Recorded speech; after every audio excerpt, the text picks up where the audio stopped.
Hey folks, how are you? Phillip Davis, Ancestry Lands, AncestryLands.com. Listen, we needed a little different space today because I have a very important guest here for the channel. I have a person that's going to bring you a great subject matter that relates to all of us. I have here Mr. Taha Sajid, who is the author of, can you grab your book for me?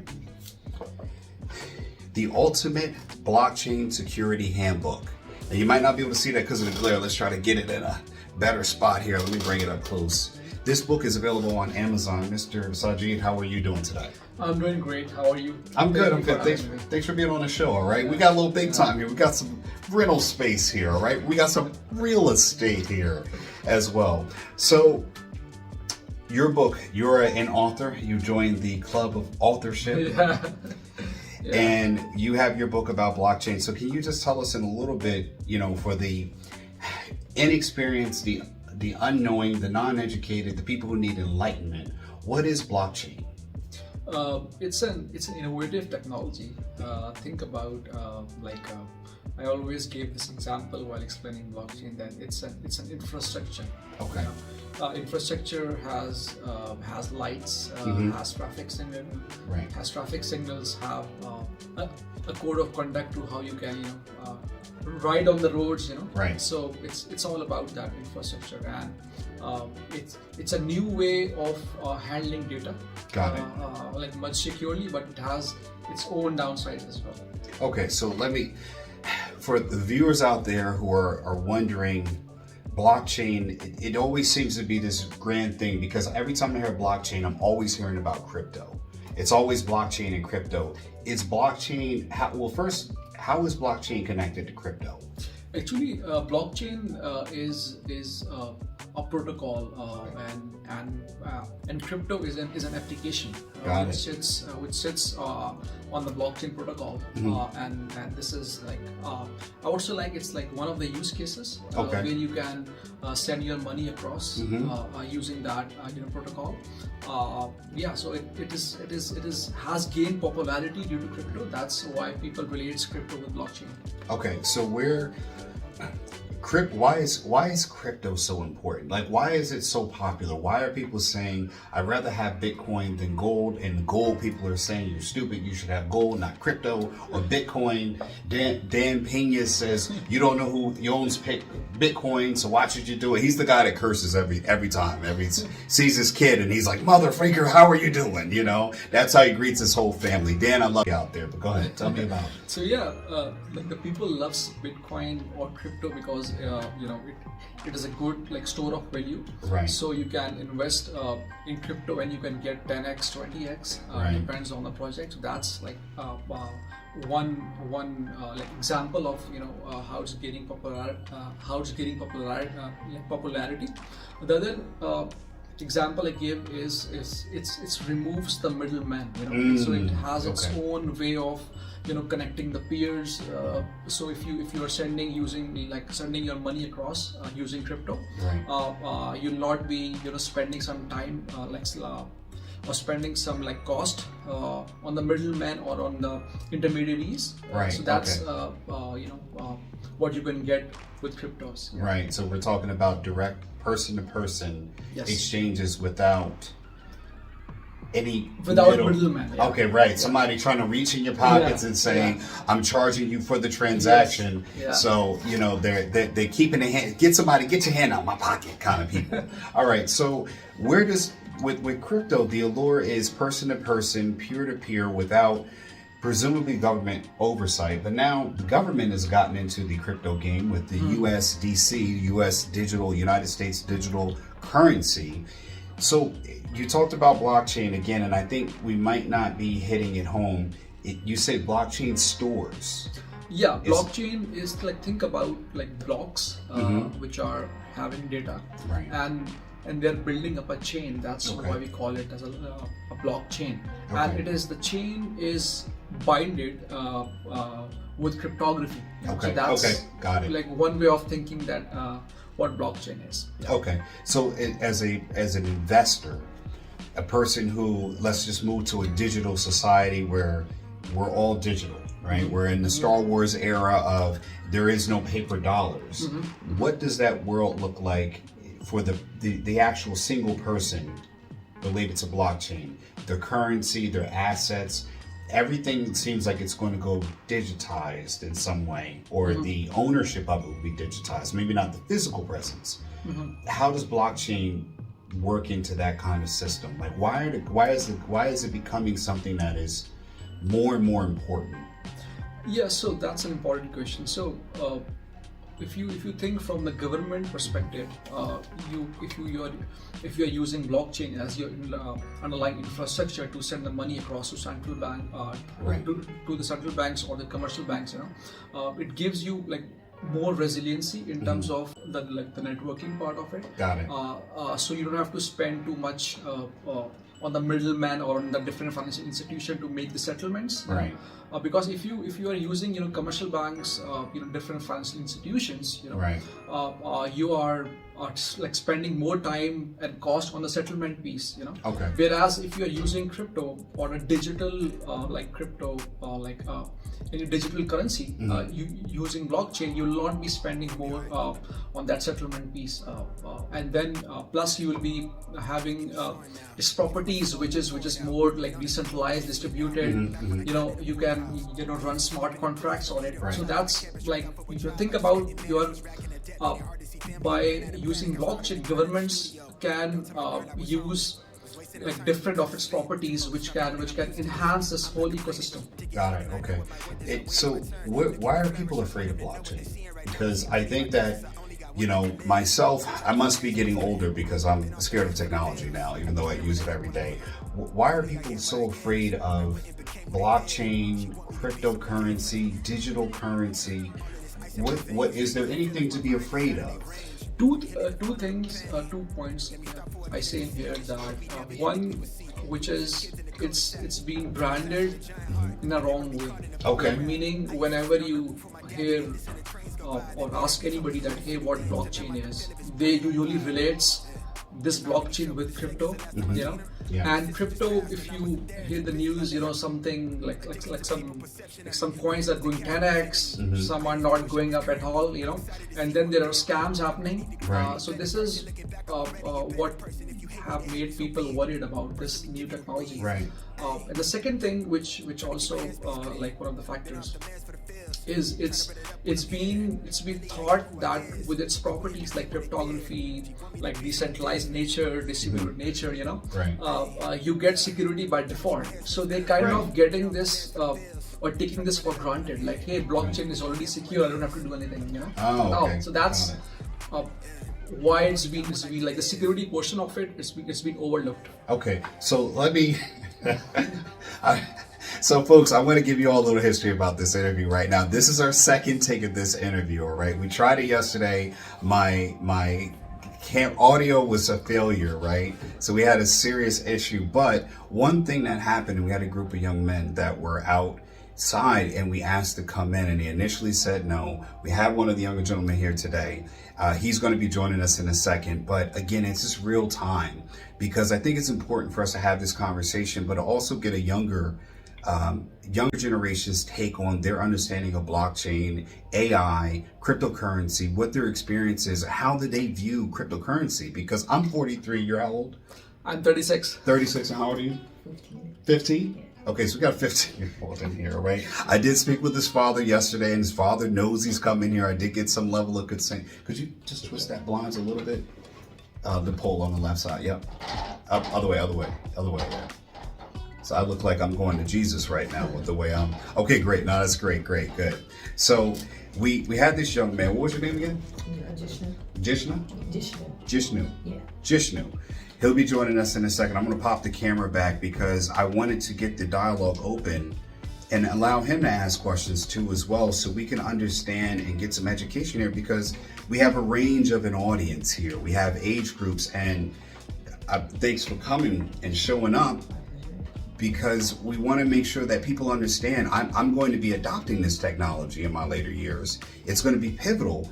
He's going to be the person that's bringing it through and providing the foundation for the young women and gentlemen that are coming up. So let me bring you in a second here, okay? I'm going to back this up. Okay, good. All right. Jishnu, come on in. There we go. So yeah, they're gonna size it here. Okay, great. So angle towards him. And I'm gonna keep this going like this because I want people to see how we do this in real time. So tell everybody your name, go ahead and tell the camera. So hi, my name is Jishnu.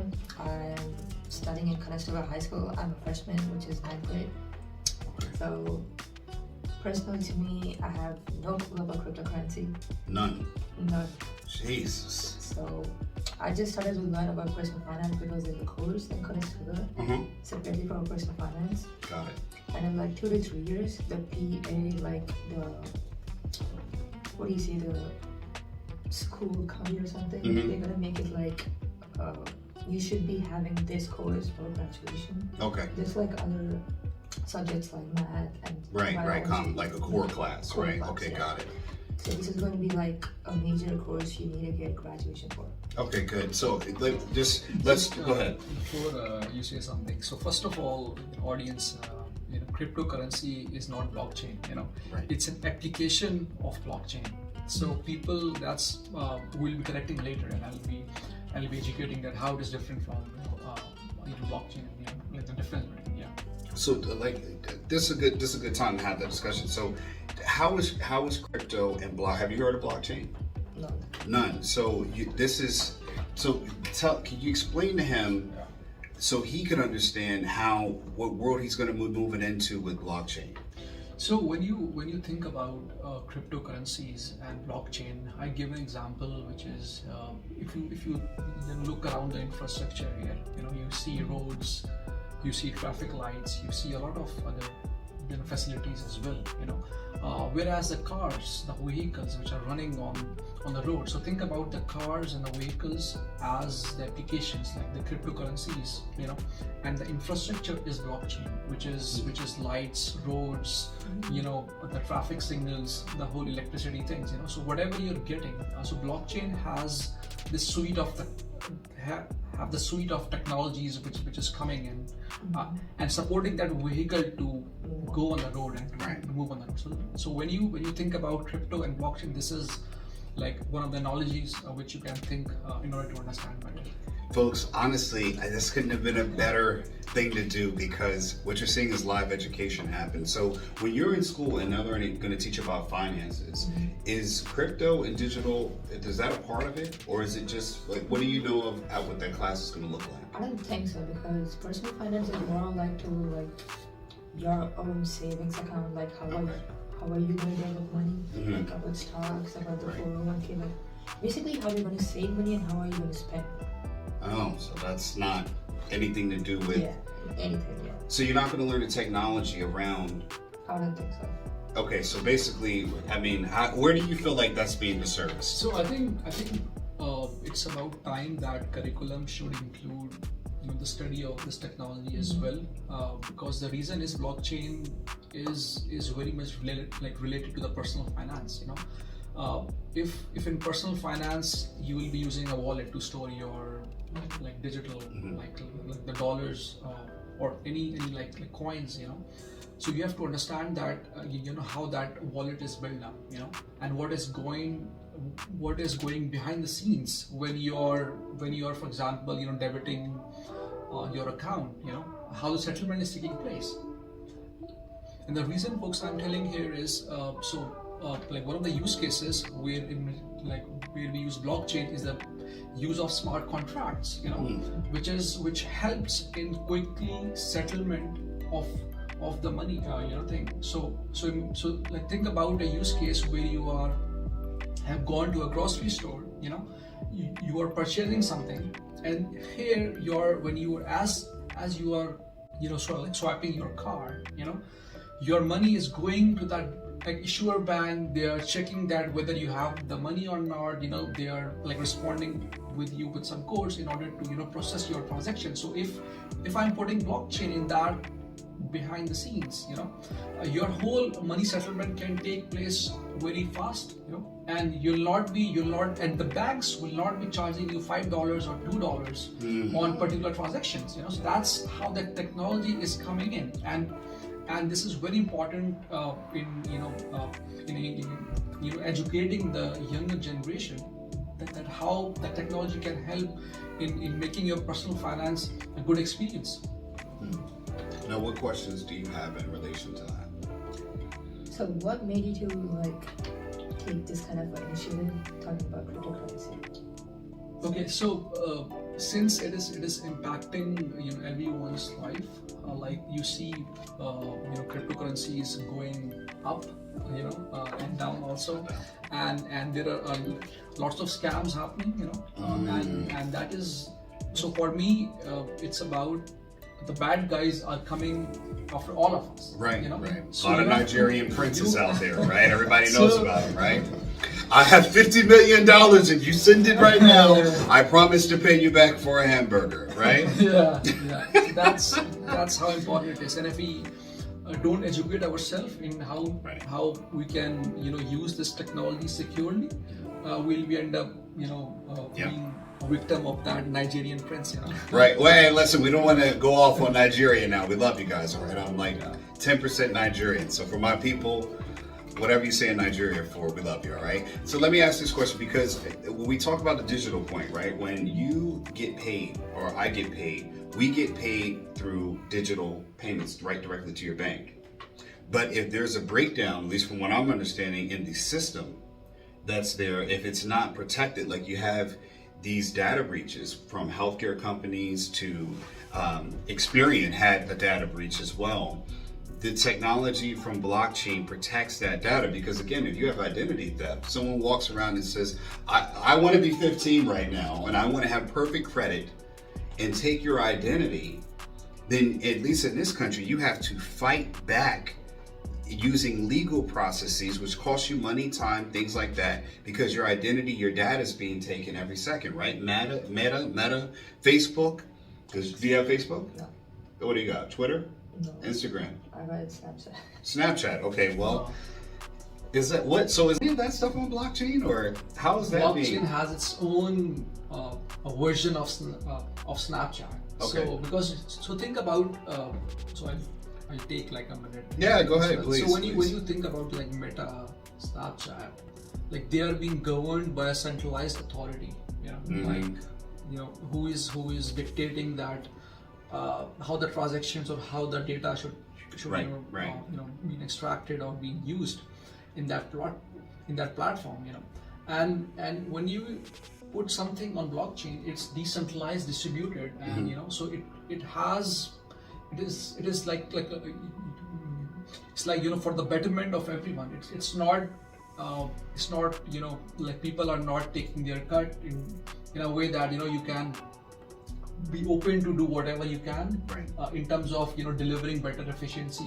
So that's one way of thinking, that with centralization, although there's good oversight in terms of handling different scams or different things, but it is also can be manipulative, where the governments or can dictate that how you can do the transactions. Right. Well, that's also happened with some political figures during the last elections, where they've had themselves taken off of Facebook, Twitter, X or X, and I'm going to try to keep up with the new names everybody's changing to. So let me ask you this then: what are your concerns?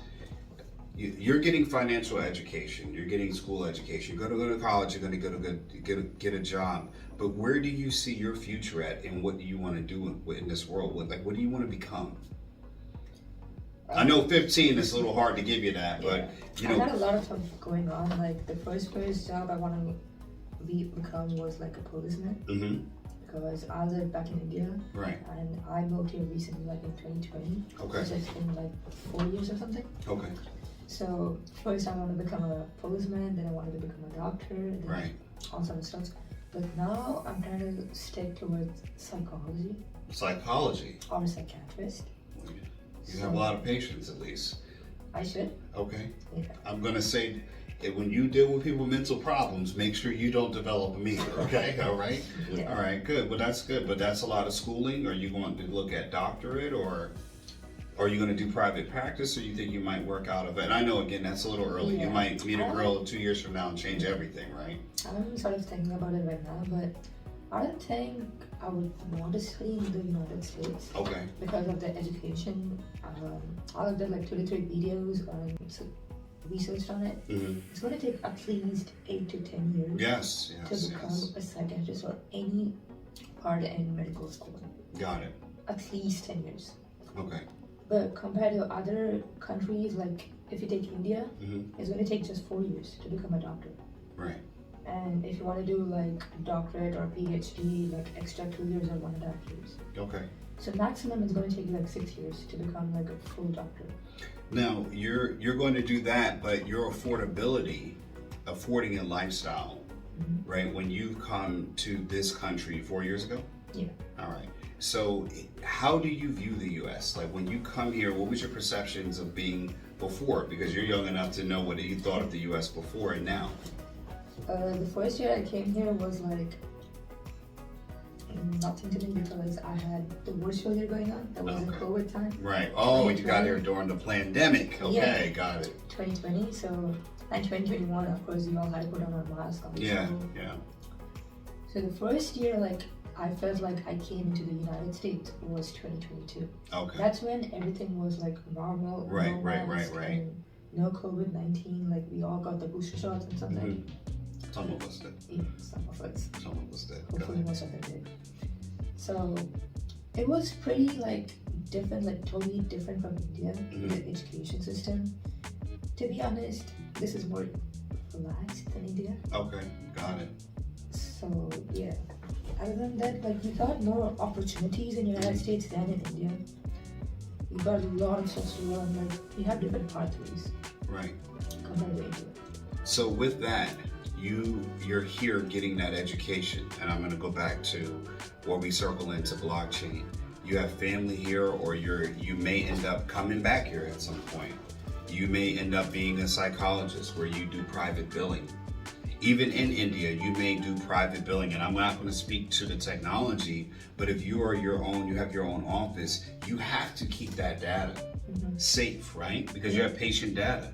So let's go back to that. Let's put you at where you are, where you want to be, all right? You're a handsome, striking psychologist who can fix every crazy woman that we all have been married to or will marry, okay? Okay? And you're going to fix the crazy men who pick crazy women too, right? You're going to fix it all right?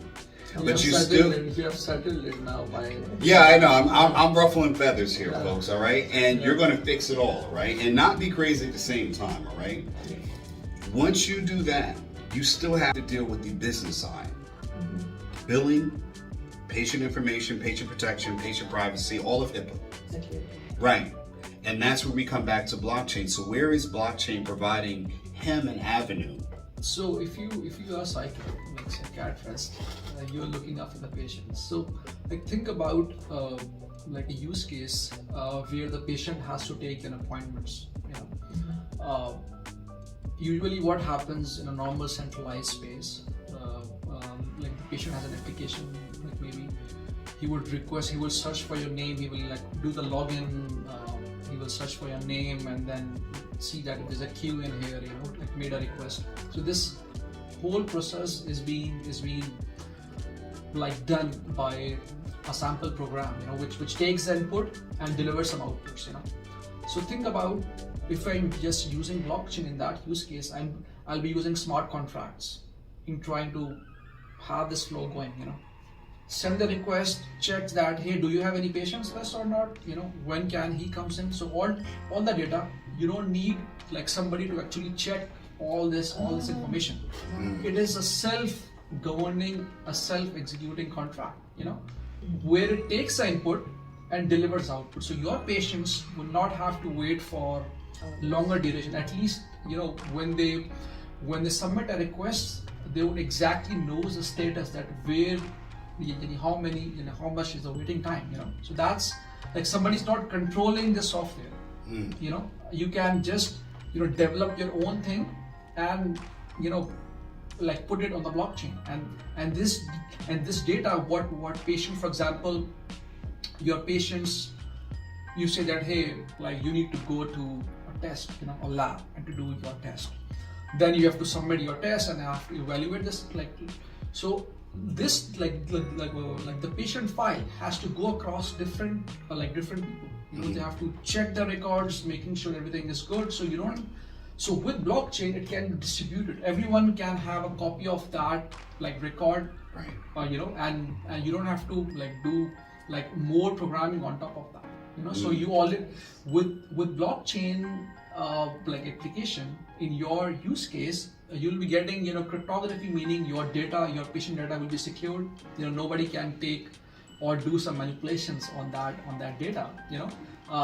Your whole automation piece can comes in where your input output request with your whole process can be seamless. So this is what you can get with blockchain. And with all this, what you get is you can save a lot of money.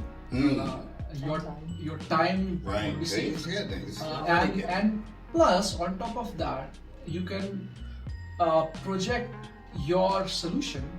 Or for example, if somebody in India wants to do a consulting with you, you can connect your application with the peers as well, since it's a distributed database. So you can have your application running in the US, you can connect the patients in India as well, So it supports that model as well. So you'll be having more patients. So you should not be running your own business. You can hire people like Phillips. No, don't hire me. I want the cut. I'm doing a video. Don't hire me. Pay me. I'm not working for anybody. I'm giving you the interview. If you go on to become a millionaire, I want 10%. Send some back. All right. That's saying thank you. And in future, if your business goes 10x, 20x, you instead of doing for me. Go ahead. Instead of doing and if you want to expand your business, instead of going open to public, putting shares, you can fractionalize it if you are running a blockchain business, meaning you can have people investing in, and you can offer them tokens or coins instead of and taking a portion of that equity. So you don't have to so it has a lot of use cases. It depends on how do you want to scale and how do you want to do this. What do you got for a question? Not really a question, but now I think where the topic is going on, what cryptocurrency is. So I got one question. What do you think cryptocurrency or blockchain is going to be like in 10 years? Because back in 15 years ago, 10 years ago, people even my parents, they say that do coding, study AI. That's going to be your future for 10 years or 10 years. But right now, they're building up new AI, new robots, which can do coding by its own. And now people, even my parents, the same friends, are telling that don't do coding anymore because AI is to compute various kind of coding like C++, Java, etc. So where do you see cryptocurrency or blockchain in 10 years? That's a very good question, guys. Woo, boy, we getting it. Young man coming out. Think about it. I'll just elaborate on what he's saying. So imagine now with ChatGPT. Oh yeah. With generative AI, you can all school students' favorite. Oh, they're gonna say your teachers might be watching this one day, all right? Cut that. So imagine that AI machine learning code, your ChatGPT application can generate that code. So what happens if you are doing your 4 years of bachelor's, and learning all that thing, and if an AI can do all that thing. So what happens in 10 years of the time? Where this technology is coming? That's what I'm asking. So basically, so no matter if you are using ChatGPT or a normal like a Java script language, you need to use data. That generative AI platform is running its show by the use of data. As more data we are processing in that application, the more smarter it is becoming. So if somebody is tampering that data, it can give some other inputs or wrong output. So if in the backhand where the data is being fed into that ChatGPT software, if I can secure that part and make sure that it is not tampering or the source of data is original, you can have more precise or accurate information coming out of that tool. That's like one of the use cases. The other use case I would say with AI coming in, there's an issue of governance. That how you can like regulate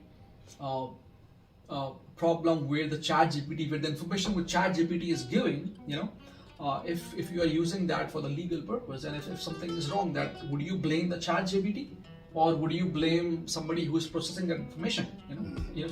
So this use case needs proper governance. The AI needs governance. Yeah.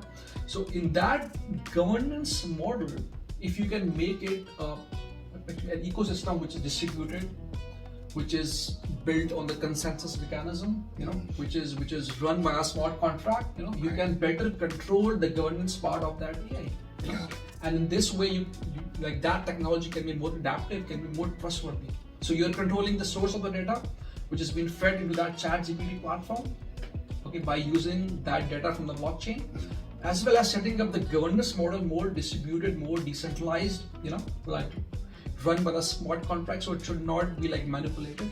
So that's like two use cases. So like coming to your question, that how do I see in 10 years technologies going? Like there'll be more technologies coming in, but like similarly the attackers, that like the cyber hacks will be increased too, because they also know those technologies coming in, so they're whatever they do, they'll be more smart, Right. So as individuals, we have to do more due diligence in how to educate ourselves in trying to protect and try to use those technologies safely.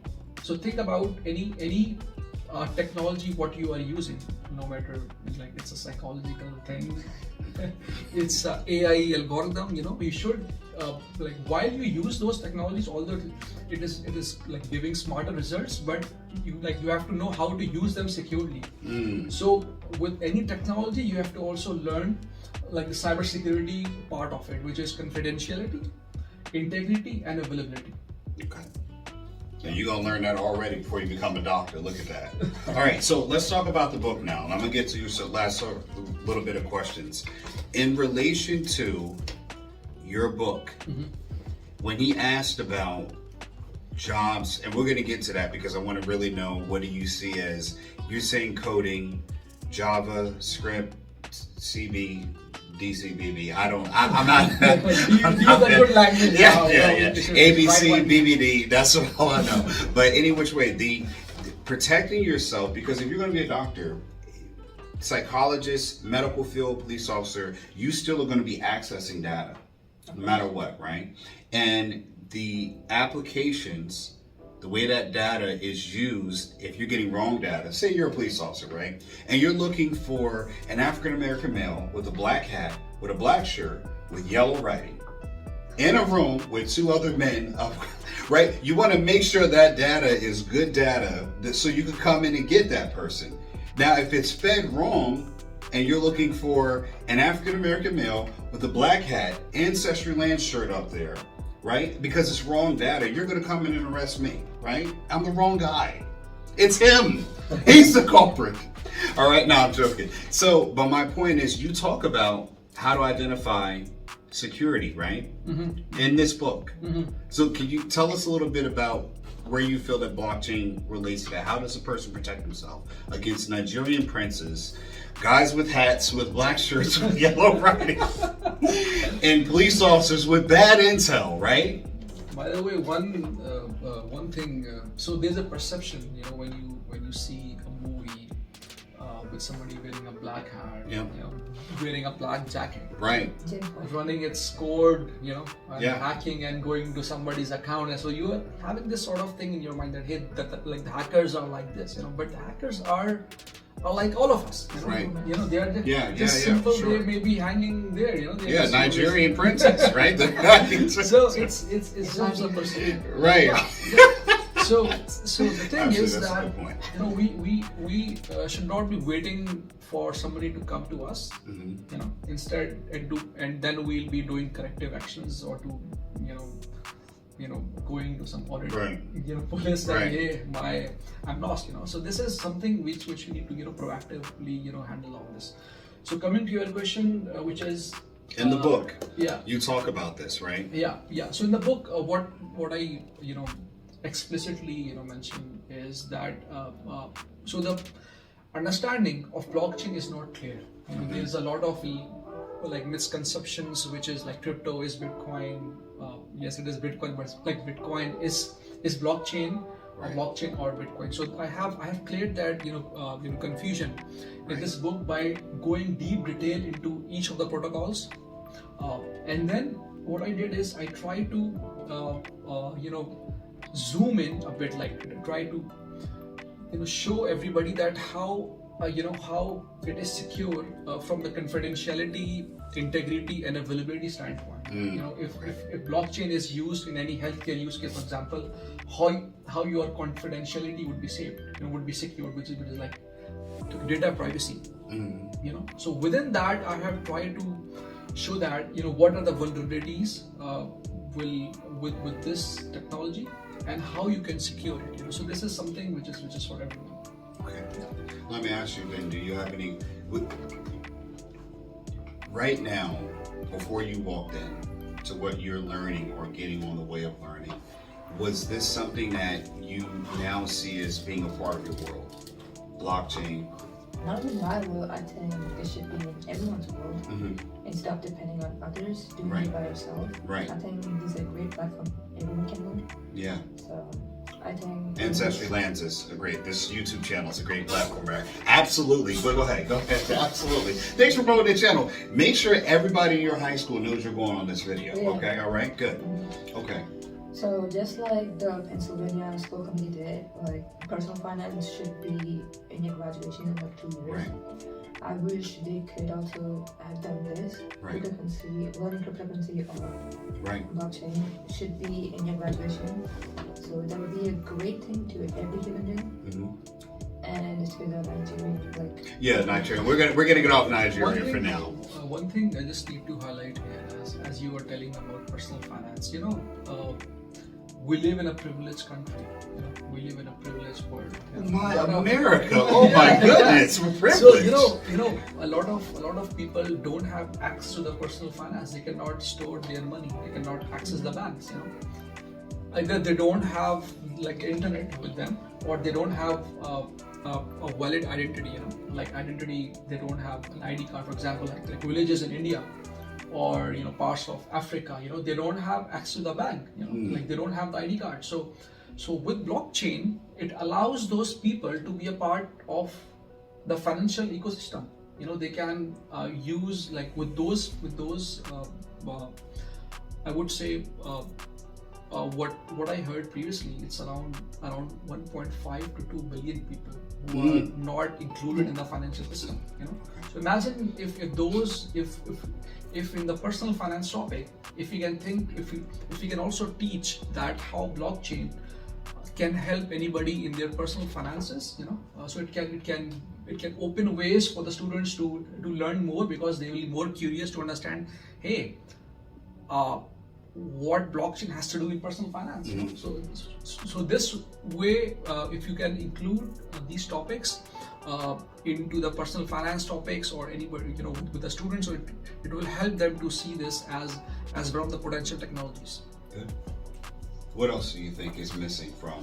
Because my kids are a lot younger, a little bit younger than where you are, so I see it as something that's a gap, because it doesn't seem like school is teaching, and it's not an insult on school, but it's just that the things that you need as far as finances, I'm glad the school even touches that topic, but it is not inclusive of everything that you really are going to be dealing with in the world, because obviously blockchain is something that you're going to be, if we can get those 1.4 billions, you can definitely sell them this book. They can buy land, and they can also be patient, because we know it's going to drive people crazy. So we all have a great need for everyone to get. We need to get those 1.1 billion signed up right now for personal finances. So, but do you not feel that they should have more education? Well, yeah, they should. Education is the main thing in everyone's life. So I don't know what stopped them from getting education, like what did happen or what's happening to them. So Right. this is really an important thing to Got know it. about. Okay. So let me ask you this, Taha. If you could give him 3 things, right, on why his father should let him buy this book, why all of the, I'm not going to say your high school again, his high school students who are dealing with personal financing, why should they get this book? What will they learn? What will they know? Why would my grandma need to know this book? I mean, stop reading the true love romance books, Grandma, and pick this Ultimate Blockchain Security Handbook up and learn something at almost 90 in a few months. One of the top reasons is, I would say, is since blockchain is now has so much potential, it has a lot of use cases. So all the grandmas watching or the Hey, Grandma. students watching, with 2-3 years down the time, you will be seeing a lot of use cases, a lot of adoption of this technology. And this book is telling you that how to use this technology securely and safely, because if the amount of hype, it carries with this technology is carrying, the bad guys are also coming after us, so we need to understand that, that we need to prepare ourselves, we need to educate ourselves that how you can use these technologies securely.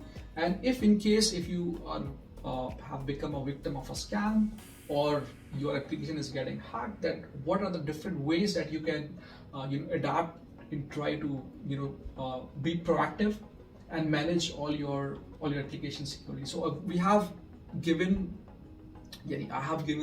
all the tools, what you need to do, what you need to know, and you can get it for free, and something which, so in this book, you'll not be able to understand the technology better. You'll be able to use those tools in trying to see that, like, where are the vulnerabilities, and then in trying to have a solution for those vulnerabilities, because we easily can. So if I have to, do some criticism or to show that, hey, how bad the technology is, I can just only tell a lot of ways that this technology can be misused, and what are the vulnerabilities, without giving the solution. But I've also given the solutions, that how, what are the solutions that you can use in order to use this technology securely. So that's my 2 cents on this. Got it. Right. So you can learn that. Do you feel that this is something that you will think about, put into practice, learn more, or at least have a better understanding how it relates to your future practice? Oh, definitely, yes. Yeah. Okay. And I would like for all the fellow CHS, we'll just leave it at that, the Stogas, because my kids will be going there one day too as well, students to support Christian.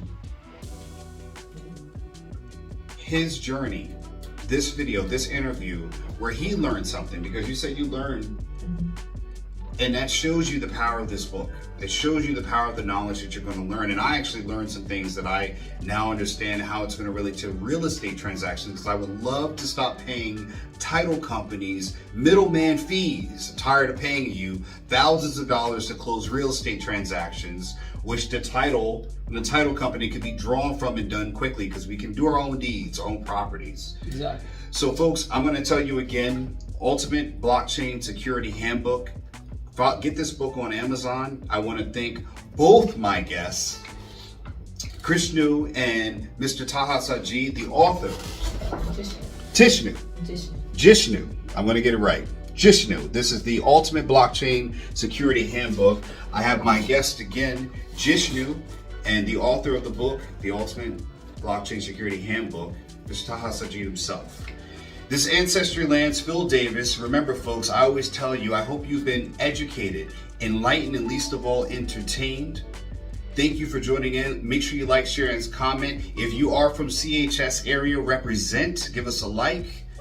Jishnu, I'll task you with all of your friends being my new 1,000 subscribers, taking us to 80,000, folks. We're almost there, actually. We're almost at 78,000 as of today. So you're going to be watched by quite a bit of people. You ready for it? Yeah. Okay, great. Now, don't forget, you all will be able in 10 years to go get this man, or maybe 15, when he gets done with schooling, for it to be go practice with him. We'll circle back when he's a practitioner. Maybe we'll have Mr. Taha come and set up all his security features, and I will be able to buy the real estate of the building. That's the thing. Okay? And we will talk about all the relationships he's going to fix, the first one being mine. All right. That's it, folks. Thanks for joining us. That's our show for today. Phil Davis, Taha Sajid, Jishnu from the local area whose father's giving consent for this video. Thank you, sir. And we're out. Peace. Are you confused with today's real estate market? With high interest rates and overpriced housing, it can be hard to find something to own at the right price. Available on Amazon, Getting Dollars from Dirt by author Phillip H. Davis is a game-changing book that invites you to embark on a thrilling exploration of this often overlooked asset class.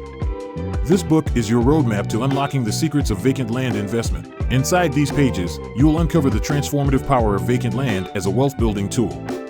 Discover how to spot promising properties, assess their true value, and capitalize on market trends. From understanding zoning and permits to leveraging financing strategies, you'll gain the knowledge and confidence to make savvy investment decisions. With each page you turn, you'll gain a deeper understanding of the profound impact your investments can have on the world around you. Getting Dollars from Dirt is not just a guidebook, it's a call to action. Whether you're a seasoned investor or a curious novice, this book will empower you to tap into the immense potential of vacant land and embark on a journey toward financial freedom and a brighter future.